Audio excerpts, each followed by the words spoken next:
What's up everyone, welcome to my channel. I'm Sharon and I'm going to talk about ISO, aperture and shutter speed in photography. Let's start with an example. We are listening to a music but we're hearing too much noise. This is the same way ISO works in photography.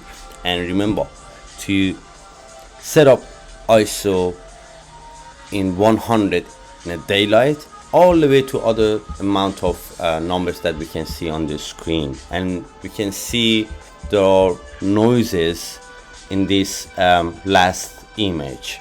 We can have like Photoshop on the side and try to see if we have clear image or not. So this is the way that we can work on ISO properly.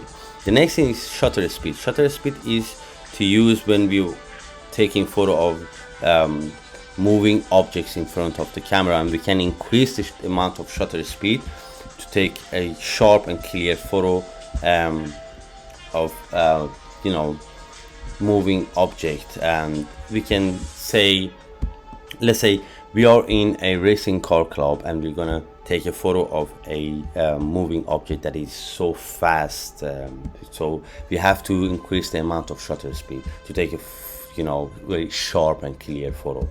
And we can reduce that if you are going to make an artistic artwork, to just show the motion. We call motion photography. The next thing is aperture. Aperture is just works when we are allowing or not allowing too much light to pass through the lens all the way to the digital sensor.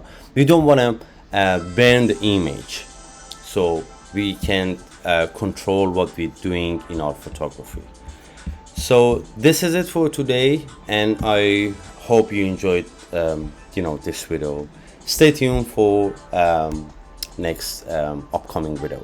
Thanks everyone.